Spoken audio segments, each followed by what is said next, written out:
So itutuloy po natin ang ating ating lesson last Sunday na seasons of financial relapse or stress kung ating aralan. Nanakuha na po natin yung tatlong puntos po dyan, lima lang yan. So, purihin na po ginawa po. Tayo nga po ay nakakaranas ng tinatawag na stress ating pong pinansyal. Eh, yan po talaga ay dumarating sa panahon. Hindi rin naman, ibig sabihin, pag ikaw ay hindi nakakaranas ngayon, hindi ka na makakaranas. Magpakailan pa man, dumarating po yan. Purihin ng Panginoon, mga kapatid, kung kayo po ay wala daw sa panahon ng relapse na yan, dahil kung ikaw naman ay naroon, lagi ko po sinasabi na pag ikaw ay baksak na at ikaw ay talagang lagapak na sa lupa, ano po, isa na lang ang direksyon na pwede mong puntahan ulit, pataas ulit. Amen? Galing ka sa taas, bumagsak ka sa lupa, at pag nasa lupa ka na, wala ka na ibang direksyon na pupuntahan maliban pataas. Amen? Kaya kailangan matutunan natin kung paano po makarating doon po sa direksyon na yan, yung pataas. Po, purihin ng Panginoon. Kasama rin natin yung po ni Brother Lito. Ano pangalan niya? Sam. Okay. Samat ba? Parang gano'n? O sampak? Pero kung nabibasa ka, sampak eh. Okay, na? Purihin ng Panginoon. Salamat din tayo na kapiling natin si Brother Willie na ayaw po sa kanya. Ito po hindi na bakasyon, kundi for good na po. Sabihin, yung mga uwi niya ng araw, hindi for good yun. Kaya na ang good talaga. Anyway, mga kapatid, at least po, enjoy ni Brother Willie yung kanyang pamilya. Higit sa lahat, ma-enjoy niya rin yung kanyang tatay na yung nga may karamdaman. Sana po niya ang paglingkuran din. Hanggang kailan na naman, nagkakalooban ng Panginoon. Oras na yan. So, marami po dapat tayong pasalamatan. Ano po? Noong isang araw, ito po lang linggo lamang, ako nandito na sa Darlalena, na meron pong nabalita, kumalat po na balita sa Marilao na sa Darlalena ay na-ambush. Patay na raw.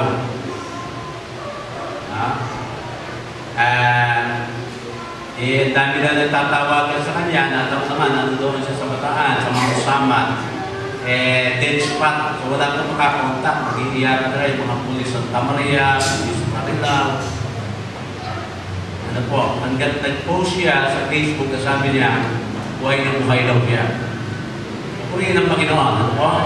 Dapat nandito siya ngayon. Anyway, alam ko naman na panalangin natin sila laging kasama po sa Baday, ano po?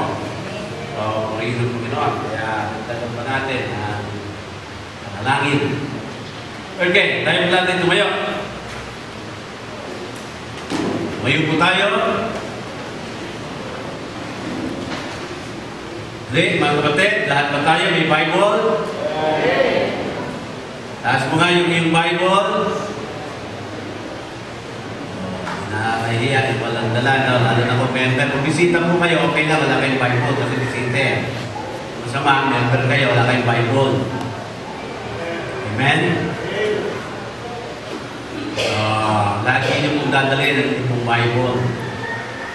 Okay, basahin po muli natin yung ating pong text sa nakaraan, Philippians chapter number 4, verse 19.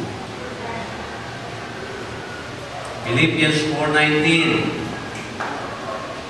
Sino sa inyo may cellphone? Sa kamay.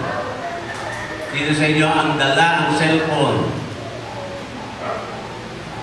Amen? So, kung dala niyo yung cellphone nyo, naiwan yung Bible. Kaya tayo niyan. Amen? Bahay po natin, sabay-sabay. Verse number 19.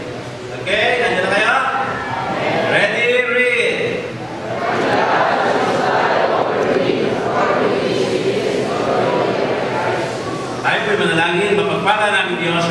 muli sa inyo pong patuloy na patnubay sa bawat isa sa amin. Salamat, Panginoon, sa patuloy na lakas pisikal. At ito nga po ay aming nagagamit para ikaw ay paglingkuran at sambahin, Panginoon. Kaya, Lord, aming nga po nilalapit po ngayon ang mga mensahe na aming pag-aaralan, ang mga talata, Panginoon, naway ang banal na Espiritu po ang patuloy na magpaliwanag sa aming auditoryo. Sabihin mo po rin, hindi po lingkod, na siya maghahatid ng mensahe mo po. At kung meron man po sa aming kalagitnaan, wala pa po katiyakan ng langit, iligtas mo po siya, Panginoon. Pinupuri ka po namin, O Diyos, salamat po sa lahat-lahat na inyo pong binibigay at mga naibigay na po. Kaya Panginoon po, aming nilig sa pangalan ni Jesus. Amen. Muna po tayo. Pinag-usapan po natin financial na stress. Ano po? Talaga pong yan ay parang ikaw ay dumarating kasi ikaw ay nagsisiro balance. Na parang baga hindi mo alam saan pupunin yung mga gagastusin mo mamaya o bukas. Ano po? Pero sabi nga dito sa ating nabasa, my God shall supply all your needs. Sabi dyan, according to His riches and glory. Kaya dito, kung titignan niyo po, sabi dyan, God, my God, shall supply.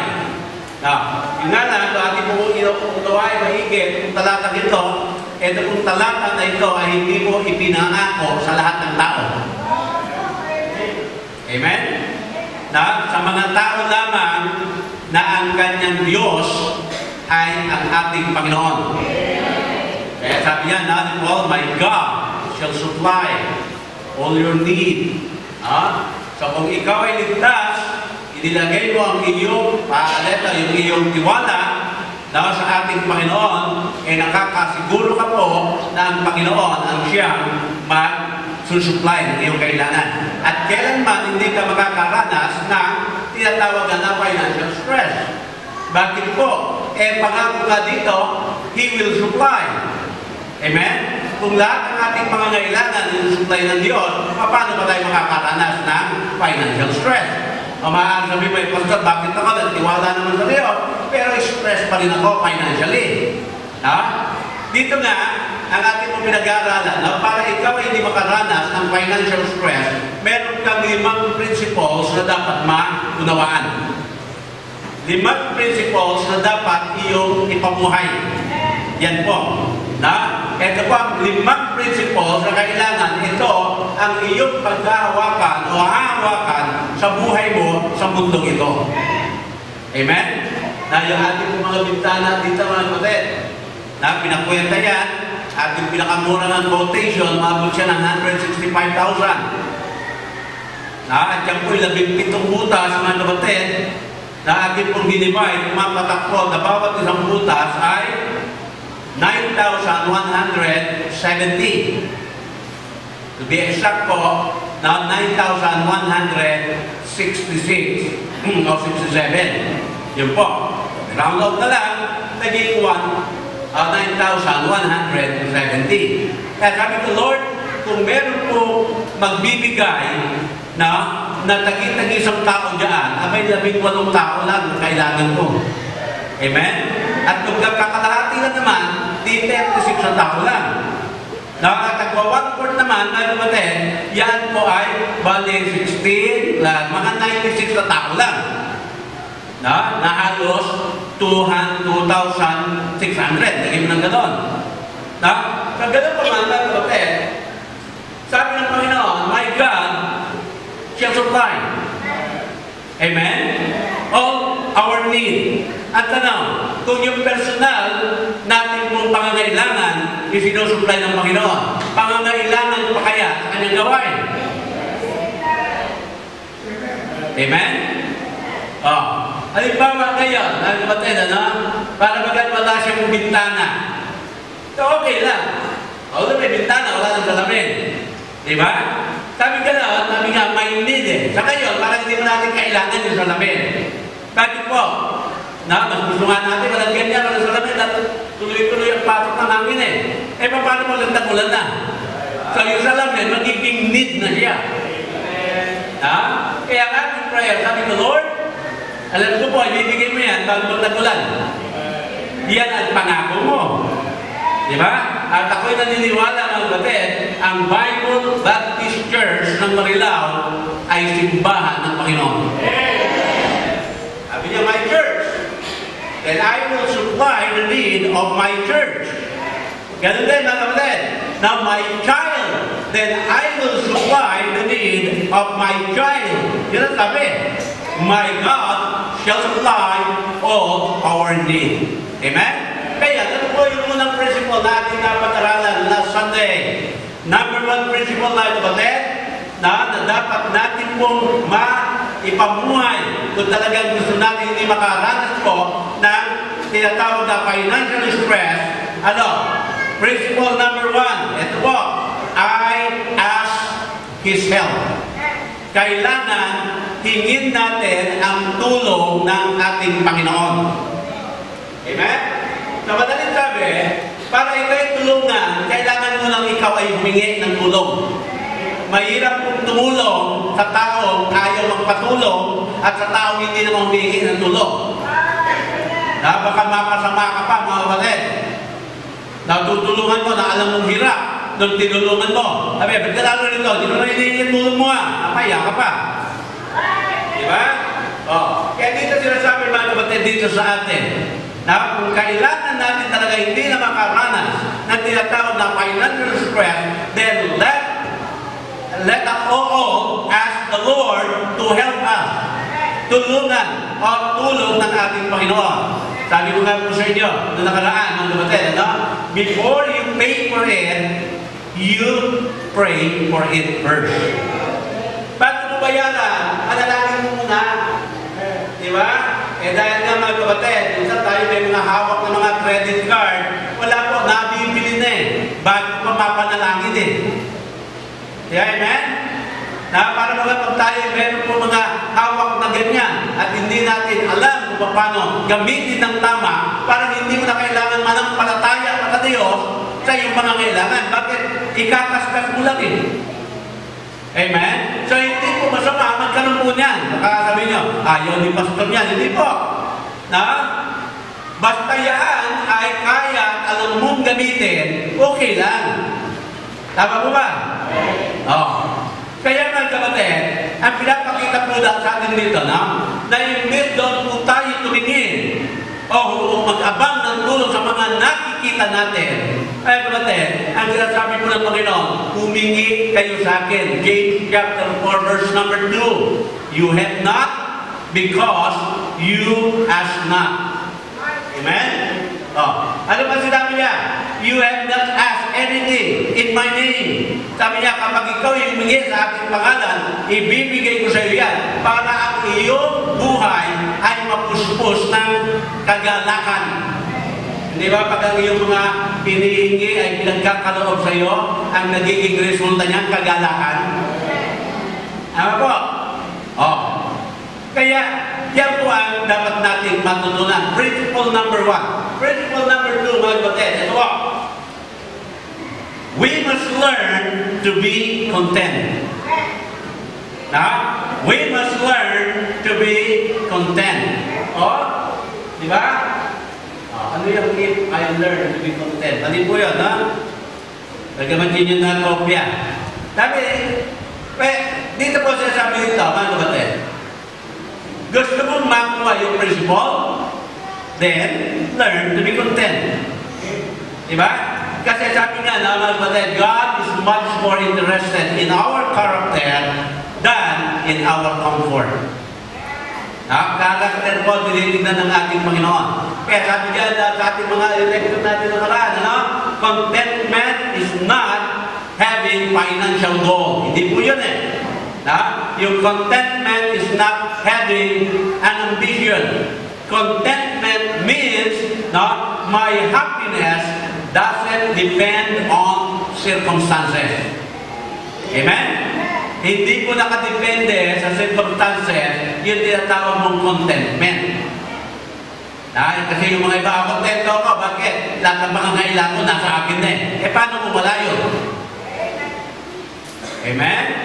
So, hindi dapat nakadepende sa ating pong circumstances. Okay. alisin na rin natin yung thinking natin na when and then thinking. Ano yung when and then, mga kapatid? Now, when I have all the riches of the world, then I will be going, or I'll be happy. Ganun po eh. Hindi po, mga kapatid, na kahit po nasa iyo na lahat ng mga bagay, hindi ka pa rin magiging maligaya. Si Solomon, ang ating halimbawa, lahat po ng hinahangad ng isang tao na naranasan ni Solomon, pero ang sabi ni Solomon, ang lahat ng iyan ay walang kabuluhan. Amen? Kaya kailangan ma-eliminate natin yung discontent sa ating buhay. No? At para po ma-eliminate natin yung discontentment o yung pagkawalan ng pagiging kontento, mga kapatid, alisin natin yan at bukayin natin yung ugat. Ano po? Ano po ang ugat niyan? Na yung salita na pong comparing. Basta ikaw ay compare, hindi ka makukontento. Di ba, amen? Yung nasa iyo na, kukumpare mo sa iba, makikita mo ba, mas maganda yata yung nasa iba, kaysa yung sa akin na. So mawawala na nga, mga kapatid, yung pagiging kontento mo. No? Papasok agad yan ang discontentment. Kaya ang principle po, na number 2 dito, learn to be content. Dahil na sinasabi ni Paul, dito po sa Philippians chapter 4, verse number 11, now that I speak in respect of one, for I have learned, now in whatsoever state I am, therewith to be content. Pero sabihin lang, kapatid, na ang pagiging na kontento sa buhay ay natututunan, napapag-aralan. Amen? Hindi po yan dumarating naturally. Pinag-aaralan yan. Na? Kaya mga tingnan niya, kaya meron tayong mga seasons of life, sabihin, ipaparanas natin ng Panginoon na tayo nasa baba. Ipaparanas din ng Panginoon na tayo ay malalagay sa taas. Seasons of life. No? At ipaparanas ng Panginoon sa atin na tayo ay nasa gitna. At maaaring paranas muli sa atin ng Panginoon na tayo ay nasa baba. Kaya hindi sabihin ng kapatid, sa bawat level po ng ating karanasan na yan, ang ating Panginoon ay merong itinuturo sa atin. Ano po yun? No? Dapat tayo ay matuto ng tinatawag nga na contentment. Kaya sinabi ni Paul, now in whatsoever state I am, I learn, sabi niya, to be content. Amen? Sabi ka ba, mga kapatid, kung ikaw ay wala at kung ikaw ay meron, hindi po nagbabago ang iyong karakter. Hindi yung pag medyo umangat ka na sa buhay, mga kapatid, hindi ka na ma-reach. Hindi ka na maabot. Di ba, amen? Nagbabago na ang iyong lifestyle. Diba, amen? Na para bagang hindi ka na makasakay ng jeepney ba? Dahil iba na ang dating mo, bagyo na, medyo nakadaan, di ba? Dating mo, alayo Yolanda na. Hindi po dapat ganun, mga kapatid eh. Kahit anong estado ang ating marating, hindi dapat nagbabago ang ating magandang asal na ating natutunan sa Diyos. Amen? Yun na, gusto ng Panginoon makita sa atin. Sabi niya, hindi siya interested sa ating comfort, interesado siya sa ating karakter. Okay, nandito niyo ba? 1 Timothy chapter 6, verses 8. But godliness with contentment is great gain. Diba? For we brought nothing into this world, and it is certain we can carry nothing out. And having food and raiment, let us be therewith content. Alam niyo po nga, sabi nga ng Panginoon, meron kang masusuot na baro, meron kang makakain, meron kang matitiran, ayos na yan. Pero alam niyo po nga, Panginoon, napakabait, minsan hindi lang yun ang binibigyan niyo sa atin. Diba? Hindi lang basta binigyan ng Panginoon ng bahay. May sala set pa. May dining table pa. Amen? Meron pang mga high definition ka ng mga television. Yan ang na pag ikaw ay maglilipat ng channel, kailangan na pinag yung television eh. Iikot mo pang gano'n eh. Di ba? Mag hindi makasagap ng mga palabas, akit mo pa sa bubong yung antena. Mga kapatid, sabi sabihin, na God has given everything sa ating po for us to enjoy. Amen? Na mag-i-enjoy ka sa buhay. Yun na lang ang laging babala ng Panginoon sa atin. Pag nag-i-enjoy ka na sa buhay mo, sa mundo ito, huwag mo naman akong kalimutan. Amen? Huwag mo naman akong kalimutan. Yung iba kasi nakakalimot. Akala nila, lahat ng mga natatangkilik nila, mga kapatid, ay kanilang galing, kanilang diskarte, kanilang paraan. Hindi mo. Mga kapatid, kaya tayo nagkakaroon ng ganyan. Kinalang ang ibig sabihin ng Panginoon. Sinusubok niya tayo, pinagkakatiwalaan niya tayo. Huwag sanang masira ang tiwala ng Diyos. Di ba? Kaya po sinasabi nito, learn to be content. That is a great game. For we wrote nothing into this word. Kaya, ano po, mangyayari? Wala rin. Wala rin tayo makukuha palabas. Kaya lahat po mga kapatid na ating tinatangkilik kaya, na ini-enjoy natin, lagi niyo po kalalahanin mga kapatid, yan po ay pahiram lamang ng Diyos. Kasi nga, no, God owns everything. Diba? Sabi nga ni David, ang buhay ng tao, 3 is 4 and 10, 70 years old lang ang average po ngayon. Kaya paglagpas niya ng 70 years old, bonus na po yan. Amen? Ako po, 13 years pa, para mag 70. Diba? Okay. Ako po ay hanggang 70 lang, o di 13 taon na lang ako mabubuhay. Amen? Kung kayo naman ay lumagpas na ng 70, purihin ng Diyos. Diba? May bonus ka na. Andito ba si Brother Peter? Tatay daw, ilan daw ka na? 70? Oh, ang pira, boundary ka na. Ikaw, Brother Peter?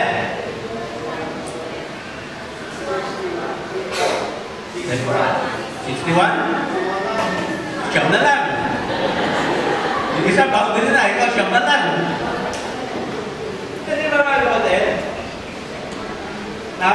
Kaya, kakatakot ang malami ka nila eh.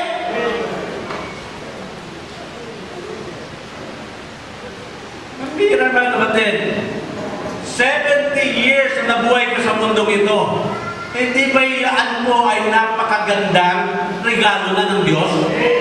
Kaya kung dadagdagan niya pa, abay may bonus pa tayo. Amen? Kaya yan po ang, ikaw Chalit, ilang taon na? Chalit. Ayan, kapag mahira, pasok na. Kung sa eskwelahan, pasang awa. Yan ang grade ko, ng elementary ako, 75. Amen? Panay ang text niya rin. Pastor, nagabilin na po ko. Pero siya lagi, ito, huling nabilin eh. Inausap ko na po yung senior citizen, lahat ko na ang buloy, sa inyo po mapupunta sa church.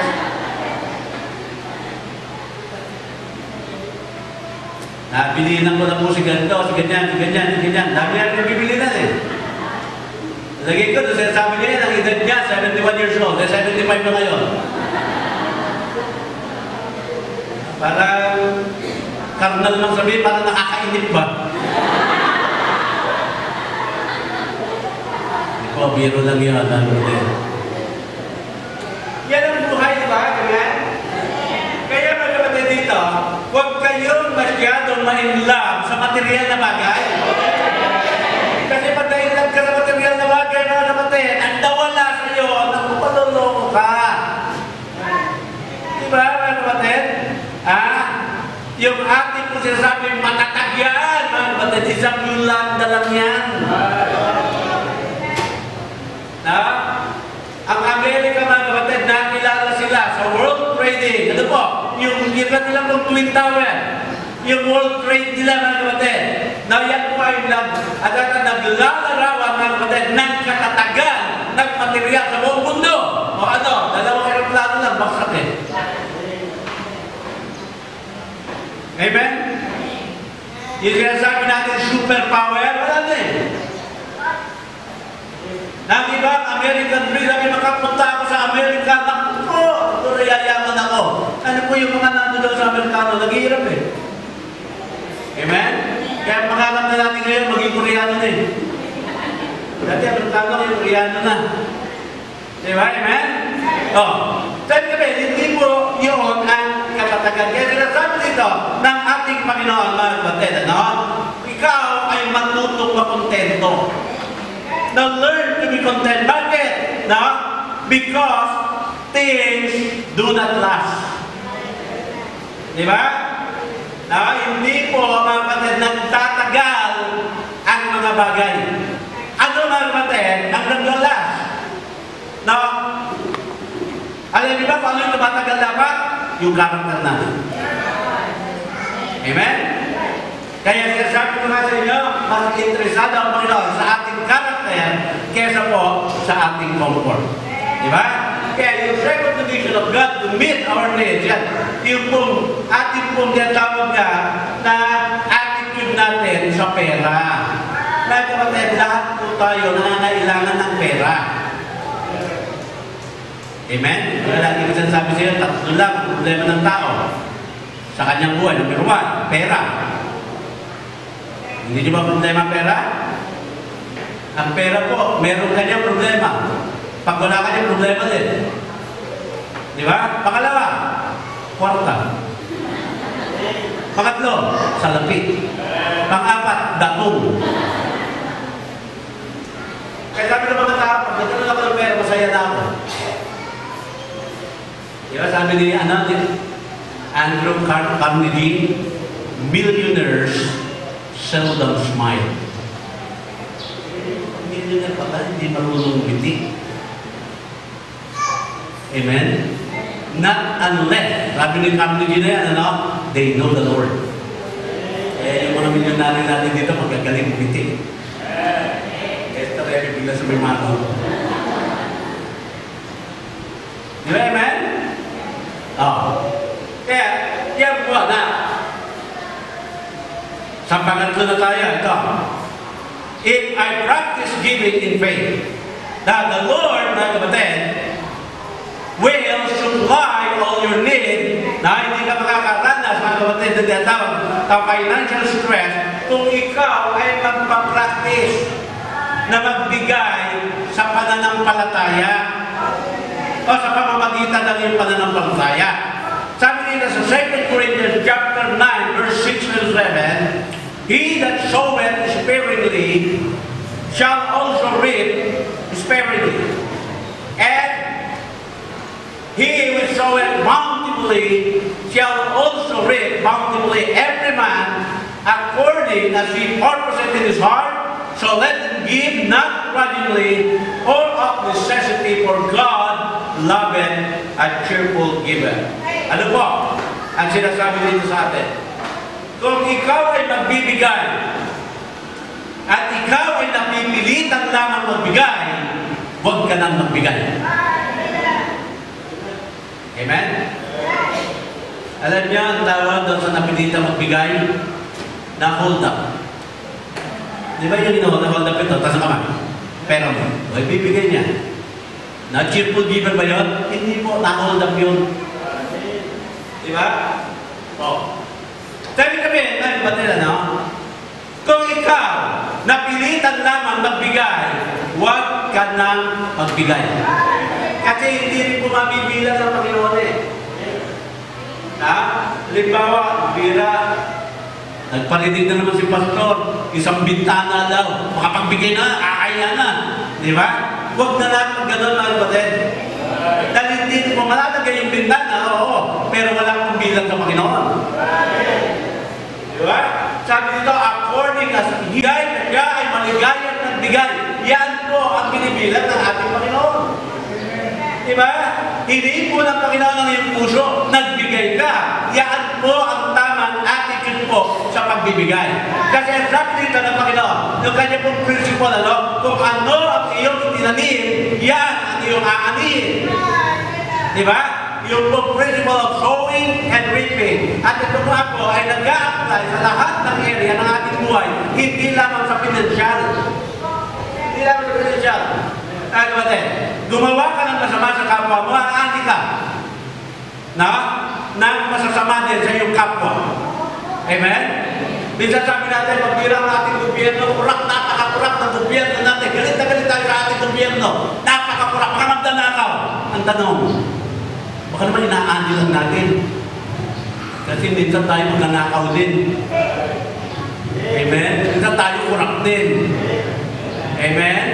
Hindi ba? Eh baka nga inaani lang natin eh. Eh yung pag-principle na Panginoon ko, ano yung niladim, iyan ay irinaanin, mga kapatid. Dahil sabihin, tingnan niya, pag tayo ay nandaya sa ating mga taxes, aba, nagtanim tayo na hindi maganda. Ano ang mangyayari? Aanihin natin sa ating gobyerno. Diba? Nang bulsa tayo, magbubulsa din sila. Opo. Amen? Kaya sabihin dito po, sa lahat ng area ng ating buhay, applicable po yun eh. Kaya kung ano yung tinanim, yun ang iyong aanihin. Aba, mga kapatid, magtanim ka na ng puro magaganda. Magtanim ka na ng mga tama. Magtanim ka na, mga kapatid, na habang ikay nagtatanim, ikay nagkakaroon ng kagalakan sa iyong buhay para ikaw naman ay umani ng mga kagalakan din. Yun pa sinasabi po rito, mga kapatid, na the principle of the harvest. Ano po yun? Na every time I have a need, you plant the seed. Amen? Gusto mo halimbawa ng talong, hindi magtanim ka ng halaman ng talong. Bagamat pagtanim mo ngayon, bukas wala kang pangani, sa pangalawa wala kang pangani, maaaring buwan pa ang bilangin mo para makatikim ka ng itinanim mo. Di ba? Pero mga kapatid, may inaasahan kang darating dahil ikaw ay nagtanim. Kaya anything you need, mga kapatid, ang gawin mo yung plant is seed. Amen? Noong araw, nagkaroon tayo ng noong araw kasi si Tatay Ray, nag-a-upload mo rin yan eh. Karoon tayo ng sasakyan, yung kaunang-unang service po natin. Na yung ano po yun eh, yung bago pa lang lumalabas, yung turbo. Di ba yung mga sasakyan, turbo? Na yung sa atin na, ng turbo, yung alam, may letter S sa harapan. Kaya is turbo. Tawag ko, is turbo. Kasi pala ang tirik sa kalye. Panay at tirik, ang na mamaya, tirik, sirahin ko po ng karburador. Sabi ko, paano ang gawin ko dito? Sa lalangin ako, sabi ko, Lord, meron sa sakyan ng church. Sabi ng Panginoon sa akin, di mag-win ka ng mekaniko. Tama-tama naman. Yung si Romy Miranda noong araw, nakita doon, ginagawa ko, nilapitan ako. Sabi ko, po papastor dito? Sabi ko, oo. Sabi, ano ba ginagawa niya? Yung brother, parang barado eh. Sige po, tulungan ko kayo. Mekaniko pala. Na nag-a-upload din. Sabi ka ba yun, kapatid? Tuwing may pangangailangan. No. Nagkumpisa tayo ang church. Lagi yun ang prayer ko. Kaya gagawin ko po, mag-resolve meeting ako, magtatanim ako, para meron akong aanihin. Amen? Diba? Kaya every time, you have a need, you plant the seed. Ako po. Gusto niyo magpakain ng Panginoon? Magtanim kayo sa Panginoon. Now, ano po yung principle? Yung principle po ng tithing. Ako po, tithing. Masarap bang pakinggan yun? O masakit sa tena? Ano po yan? Yung ikasampung bahagi ng iyong kinikita.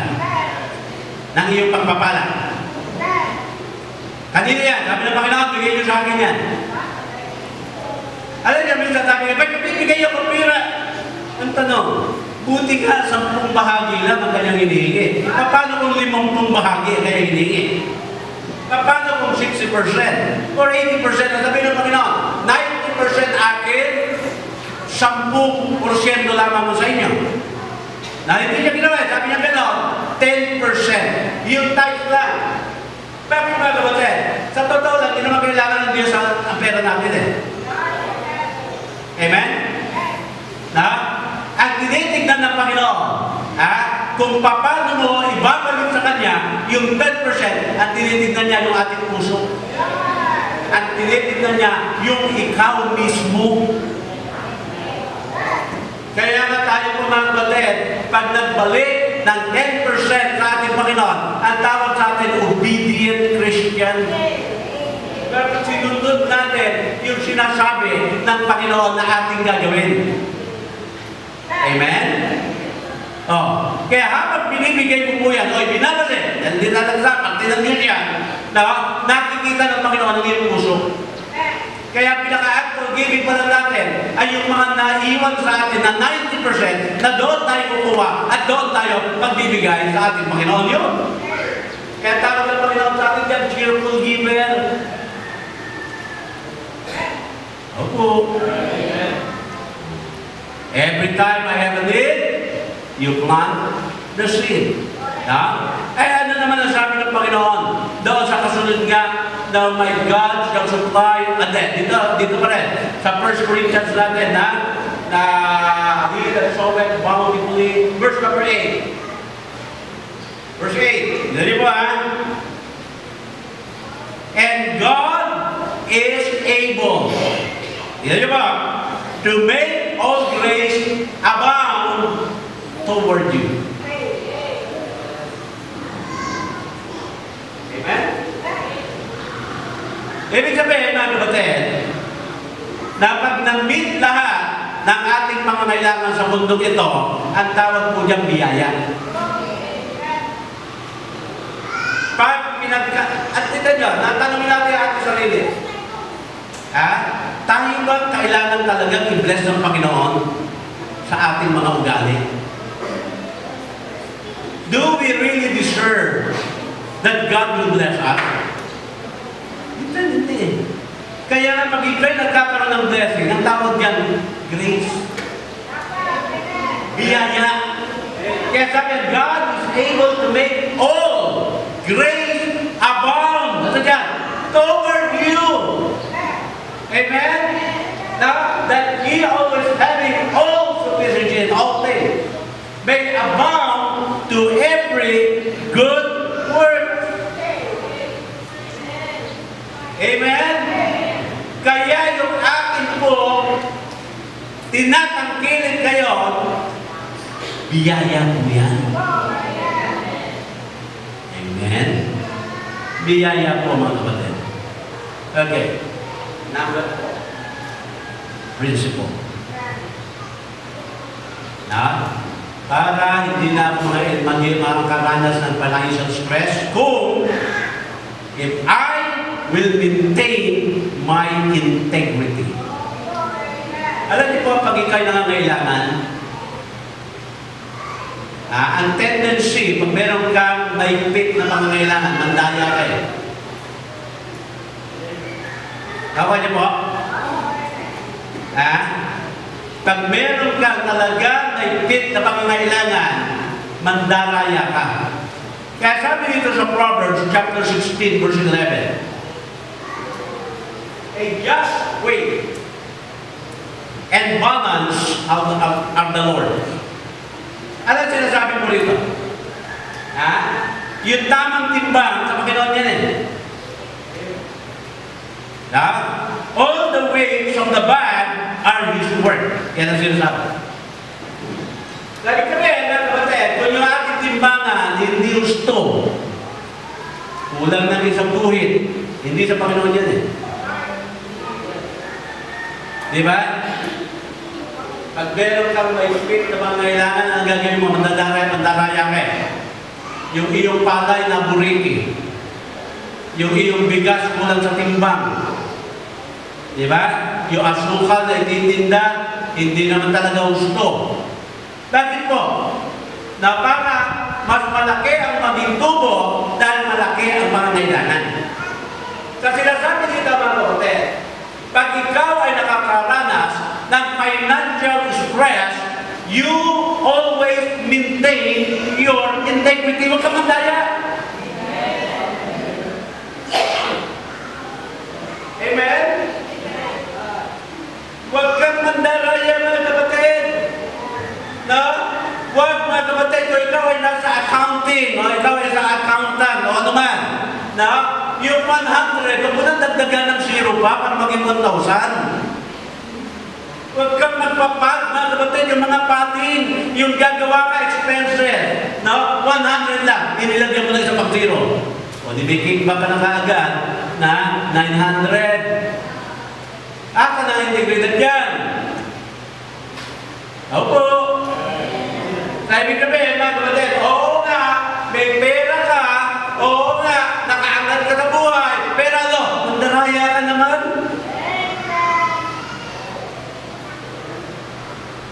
Tignan nyo sila Pules. Di ba?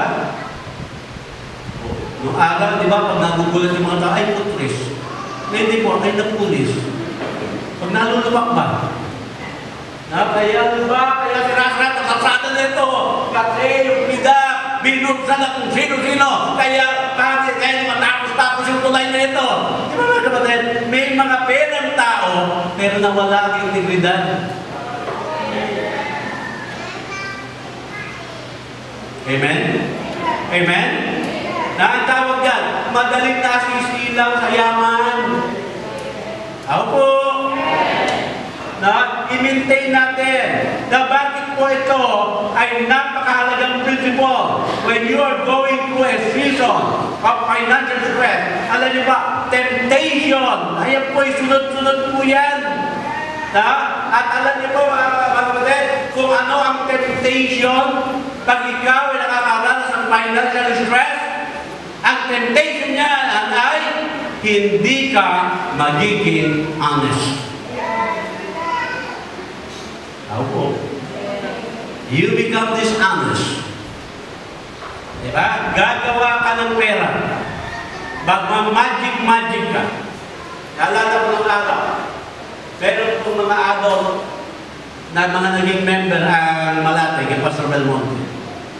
Na yun po ay si Brother Boy Francisco. Ito si Brother Boy Francisco. Yan po ay nag-aaral ng trabaho ng araw. Meron po yung AGNP ng araw na construction firm na multinational. Napakalaki niyan Nga lang, di ba alam, nalugi yata. Yan ang mga nag-construct ng mga PICC, yung cultural center, halos lahat yung sa reclaim. Kaya AGNP na yan. Marami pa sila mga project. Siya po ang may hawak ng printing doon nung hindi pa mga napalataya yan, may mga bisyo yan, mga nagiinom ng sugal, ng chicks, mga kapatid. Ang ginagawa nila po, yung mga, yung mga rim-rim na mga bond paper. Yung mga rim-rim, ginagawa nila, inilalabas nila. Madali sabi nila nakaw, binibenta para maging pera. Mga kapatid, hindi lang isang rim kung maglabas yung mga yan. Isang truck na rim. Truck, dahil malaki po kanya po ito. Gusto natin buong mundo. Nung nalinta, mga kapatid, siyempre, dinalikuran na yung kanilang mga kasalanan. Wala na yung mga extracurricular activities po nila. Sabi sabihin, yung kanilang sahod, tama na lang sa kanilang mga pangailangan sa pamilya. Di ba? Sa nag-umpisa po ako dito ng araw, nasabi ko, Brother Boy, kailangan ko ng mga lesson yung ganito. Ang ginagawa niya, nagpiprint name niya. Pag ganun sa akin, kung ginagawa ilang band din dyan, lalabas. Sabi ko, Brother Boy, anong korupsyon pa rin yung ginagawa natin? Bagaman sa Panginoon, nagaling pa rin doon sa kumpanya. Medyo baguhin natin. Now, the point dito po, pag ikaw ay financially stressed, matitempt ka na maging dishonest. Amen? Manloloko ka ng kapwa mo. Lagi mo yung dadahilan, April Fool. Mangungutang ka, hindi na babayaran. Amen? Oh. Kaya naman nagplatin. Now, Proverbs 19:1. Proverbs 19:1. Better is the poor that walketh in his integrity than he that is perverse in his lips and is a fool. Amen? Nakita niyo kung paano mo pinahalagahan ng Panginoon ang integridad? Maigi pa na ikaw ay mahirap na mayroong integridad. Kesa naman na mayaman ka, huwag ka naman ang walang yan. Matindi ito, di ba? Oh. Nakakatakot na salita, pero yun sinabi ng Panginoon. Oh. Bakit ba, kapatid? Kasi nga, gusto ng Panginoon, maging honest po tayo, maging matuwid tayo, at maranasan talaga natin ang pagpapala na nagagaling ng Panginoon. Naalala ko ng araw si Brother June. Pero po kami exam niya noon kung 3rd May o 2nd May. Sabi niya sa akin, Pastor, mag-exam po ako sa ganito Ngayon, meron po doon, medyo babayaran mo na lang. Nakasigurado na yung pasa. Kung hindi man pumasa, babalik yung pera mo, minus yung processing. Sabi ko sa kanya, okay din yun pero parang mas maganda ilaban mo ng parehas Sabi ko, paano mo nagbayad ka? Pumasa ka naman talaga. So wala yung integrity mo na parang sabi mo, nagbayad ako, kaya po. Kesa doon, di ba? Tapos sabi nila, pag bumagsak, babalik yung pera mo, minus yung processing. Parang wala ka na doon Sabi ko, ilaban natin, mag-pray natin. So nag-exam po siya, hindi nagbayad. Ako, bumasa. Di ba sabi niya talaga, tulong ng Panginoon. Di ba, amen? Kaya yung trabaho nila, pero siyempre, pag tumataas, gumaganda rin ang palit po nun. Kaya mga ranggo-ranggo. Di ba? Pwede sabihin, na pag ikaw ay makakaranas sa mga financial stress na yan, napakalakas ng tukso. Ano po yun? Magiging dishonest ka. Gagawin mo lahat ang magagawa mo para makaalis doon sa pag-i-stress sa iyo na-stress financially. Pero tingnan niyo sabi ng Panginoon sa Proverbs 10:22. Proverbs 10. The blessing of the Lord. Ito ang gusto natin. Amen? Ano ba yan? It maketh rich. Tingnan niyo ba? Ang blessing ng Panginoon, it maketh rich, and He addeth no sorrow with it. Pag ang blessing ng Panginoon, darating sa iyo, wala pong sorrow na kasama po yan. Nakikinig ako ng radyo din sa araw, yung Mega Lotto. Na parang ang prize mga kapatid ay, kunyari, 200 million. Kaya, lumalabas, mga kapatid, sa 200 million, sabihin natin parang ganda pagkakaunawa mo 20 ang nanalo. So, hinati-hati po yun. Pero nung lumalabas, ano po, sa database, mga kapatid, na, 10 lang ang nanalo. Doon sa kanilang database, pero yung ina-announce nila, 20 daw ang nanalo. Pero nagkakaroon po ng anomalya. Nakakanya po? Yung actual na ticket na nanalo, 10, pero sinasabi ng kanilang record, 20 daw yun.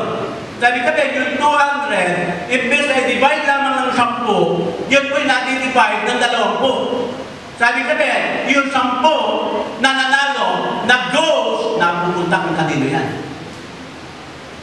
Nakita niyo po? Sasabi mo, ay pagpapala ng Diyos, tumama ako sa loto. Ano mangyayari sa iyo? May sorrow po yun. Unang-una, mananampalataya ka, sasabihin mong gano'n, ang pera ko galing sa loto. Mahihiya akong mag-type kasi galing sa sugal.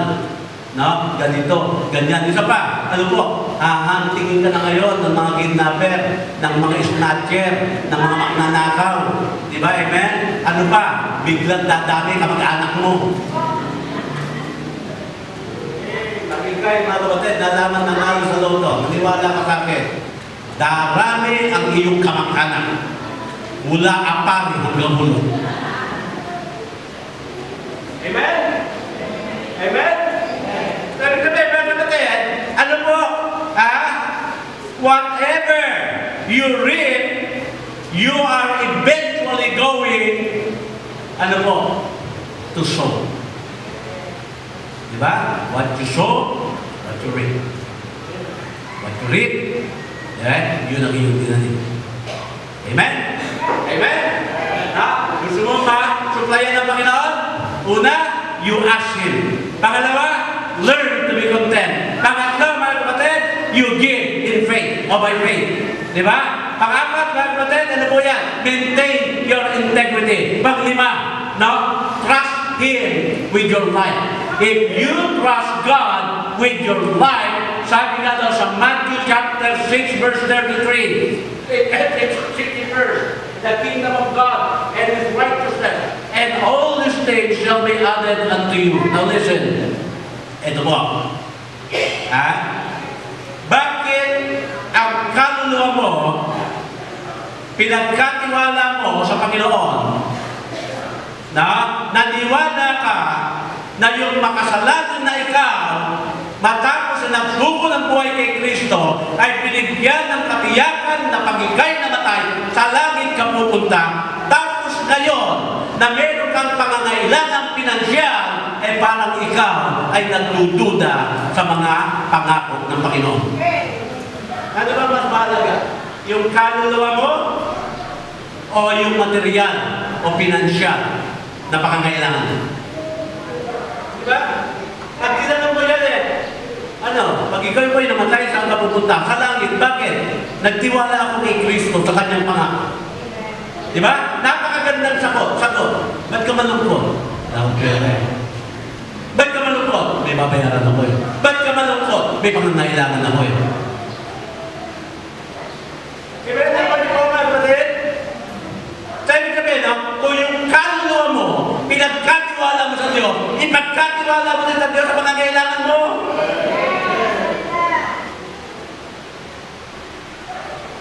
Many years ago, start lang tayo dito. Yan yung mga time ng ating church. Na? Talagang down to earth yung problema. Nagbitaw ako sa inyo ng salita ng araw. Ewan ko kung naalala.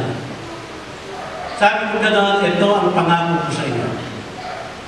Itong building ng Bible Baptist Church sa tulong ng Panginoon, tatayo. Samahan niyo man ako o hindi.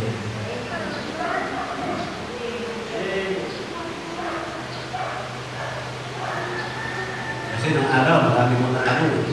Bakit ganito, yung pera, bakit ganito? Lumasos ng almost 1 million, walang lumutang sa lupa, puro pundasyon. Kaya ng mga time na yan, wala pa masyado nagbabahay sa inyo. Hindi pa naunawaan kung magkano ang gastos ng construction. Diba? Ang malungkot lang doon, yung mga taong tanong ng pinansyal, yung mga hindi nagbibigay. Kaya sabi ko gano'n, tatayo ang church ng Bible Baptist. Samahan niyo ako dito. Pero natuwa ko ng kapatid, hindi niyo ako iniwan. Amen? Kung may nang iwan man, umalis at kasama ulit natin. Bakit, mga kapatid? Kung yung kaluluwa ko, pinagkatiwala ko sa Diyos, material na bagay na kaya. Amen? Kung yung kaluluwa mo, pinagkatiwala mo sa Diyos, tuition fee lang kaya. Mamumroblema ka sa tuition fee o baon araw-araw. Yung kaluluwa mo nga, pinagkatiwala mo sa Panginoon. Amen? Diba? Yung kaluluwa mo, pinagkatiwala mo sa Diyos, tapos magpuproblema ka sa pambayad na miral ko, magtataas na naman. Listen, everybody, God will supply all your need if we are going to learn yung 5 principles mo na yun. Sabi kami, hindi tayo na makakatanas ng financial stress kung yung 5 principles na yan ay ating matututunan at ating may pamumuhay sa ating buhay. Ano mo yan? Matuto tayo humingi sa Diyos. Ha? Matuto tayo makontento. Ano yung pangatlo? Ha?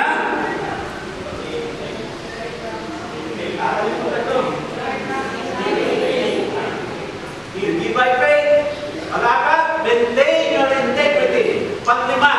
No? Ito na. Yung ating dinidiscuss mo ngayon, ha? Trust Him with your life. Nung bago kami sa ministry, dito po sa Manila, nakakatanggap ako ng support na 900 every month. 600 po doon binabayad. Doon po sa Mission House, dahil binabayad po yan sa hulog. No, yung bahay sa Meralco. Natitiran ako ng 300. Every week may 5 na sumasama po sa akin dyan. Tutulungan po ako dyan. Binata po ako nun. Napangako ko lang sa kanila, pag naroon sila sa Mission House, pakakainin ko sila. Yan, sila Pastor Munyong, sila Pastor Ed Munyong. Sa 300. Pero ganun pa man, nagtiwala ako sa Diyos, ang Panginoon ang siyang magsusupply ng mga kailangan. Kaya sabi ko, pag halimbawa ka ng pagkain, hindi kami magugutom. Pag may pagkain, saka kami gutom. Ganun po yun eh. Kaya yung siktura namin, ano po, flexible, adjustable. Pag walang panalaga panangalian, puspon. Hindi kami nag-i-skip na pagkain. Pinupospon lang namin. Amen? Kaya nga, pag may pera, bibili kami ng rice, yung small rice. Pag konti na, long rice. Ano yung kamote ng po yun? Pag wala na, memorize. Memorize ka na lang ng Bible. Amen? Amen? Pero kapatid, ano ginawa ng Panginoon? Well, God supply na din. At yan ay naituro po rin sa inyo sa biyaya ng Diyos. Ang iba o marami sumunod sa turo, ngayon nag-i-enjoy kayo.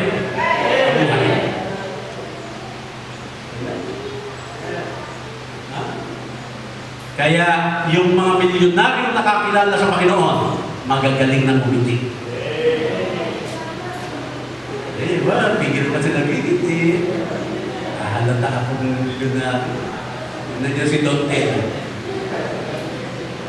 Tanungin niyo ang buhay ni Don Teddy kung paano po siya lumagapak ng araw. Ayaw na lumabas ang kwarto yan. Pero itinasuli siya ng Panginoon. Diba? Kung yun po'y nangyari sa iba, dahil sa kanilang paniniwala at pagtitiwala sa Diyos, bakit hindi mangyari sa atin? Sabi ko, pero nagtatrabaho sa Jollibee, okay lang yung trabaho niya. Pero huwag yung iset in inyong mind na kulang kayo ng Jollibee. Diba? Sila rin. Diba ba yan? Sila kapiliin na rin. Yun, nung araw, yun muna yun. Sabi ko, yung set up yung ano dyan, kayo dyan na lang lagi sa Jollibee, nag-limpit ng mga kinakain ng mga tao. O, nandalaki. Ngayon, nandun sa McDonald's. Pero mga store manager na nasa Singapore. At least gano'n, di ba? Umangat sila. Mga manager na to. Sila na nag-uutos na mag-igpit. So, ganun po mga kapatid eh. 5 principle lang. At natutunan niyo yan, sabi ng Panginoon, then, I will supply all your need according to His riches and glory. I will not do it.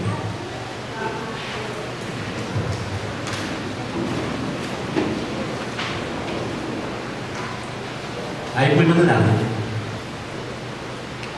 Mapagpala ng Diyos, salamat sa inyong pong biyaya.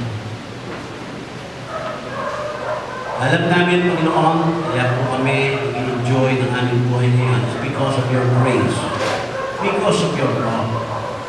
Kaya nalangin ko po, Panginoon, naway ang 5 principles po nito sa aming pinagalaman. Mula pa lang Sunday, naway Panginoon ito po ay manatili sa aming puso at isipan at aming dalangin namin Panginoon sa mga oras na kami nga po nakakaranas ng mga financial stress, naway panatiliin pa rin namin ang aming pong integridad. Kay Lord, puri ka po namin, dalangin ko nga, Panginoon, na ito nga po ay mangusap sa inyo pong anak at dito po sa altar, amin pong ilapit at amin pong mga sabi.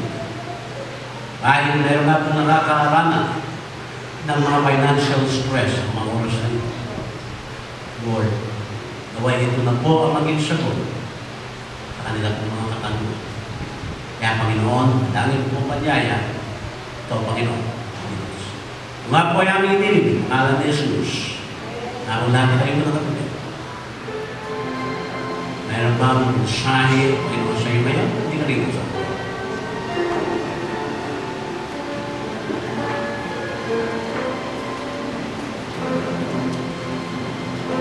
You come. Amen.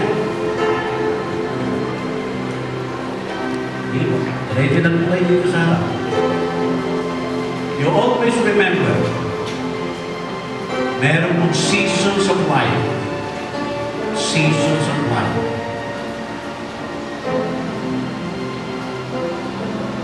Huwag mong isipin, ako hirap na hirap, siguro magiging mahirap na ako habang panahon. Hindi po. Marahil nasa panahon ka ngayon ang mga kailangan. I-apply mo ang 5 principles na ito para dumating ang araw, lumipat ang iyong panahon sa panahon naman na ikaw'y pinagpapalanan ng aking Panginoon. Lima, marahil alam mo na mayroong madlan sa pagpapalaw, marahil ito isang kasalanan na alam mo po na hindi mo mapitaw-pitawan. Lapit mo sa Panginoon yan. Magay ng Panginoon ang nararapat na pagpapala para po sa iyo.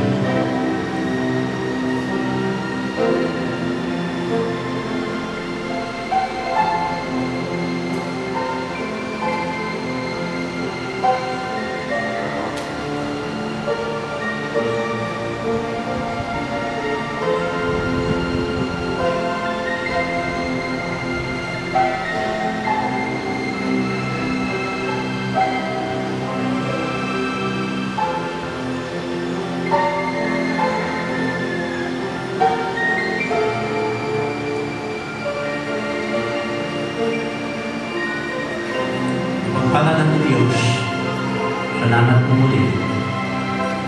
Araw na ito naglagalaw po sa mga talatang namin kong nabasa. Sa salita mo po, Panginoon, na nagbigay liwanag, bigay pag-asa, nagbigay ng kasiguruhan sa bawat isa sa amin, na ikaw, Panginoon, ay patuloy na magkakaloob ng pangangailangan ng iyong mga anak na nagmamahal po sa iyo, na nagpaubaya ng mga buhay para ikaw, Panginoon, siyang magpalawag po. Kaya, Panginoon, salamat po sa mga anak po nasa altar po ngayon, nananalangin. Tingin mo po, Panginoon, at alam po mga manalangin. Naway ito pong 5 principle sa aming mga napag-aralan ay maging isang napakagandang matutoo sa inyong pong mga anak. Na kami tatayo para magpatotoo na tunay na sila ay inyong pong pinagpag, na sila ay inyong pong pinagkalooban ng pangailangan. Na ang bawat isa sa amin, Panginoon, ay hindi na po makakaranas ang financial stress sa amin pong pagsunod sa 5 principles. Salamat din, Panginoon, mga bisita namin. Lagi po namin, Panginoon, ay po'y mga unawa sa simpleng paraan ng kaligtasan ng kanilang tao. At yan nga po'y matatagpuan lamang kay Kristo Jesus na aming Panginoon at tagapagligtas. Kaya, Panginoon, lahat ng ito, aming pinili ng mga Jesus. Amen. Amen.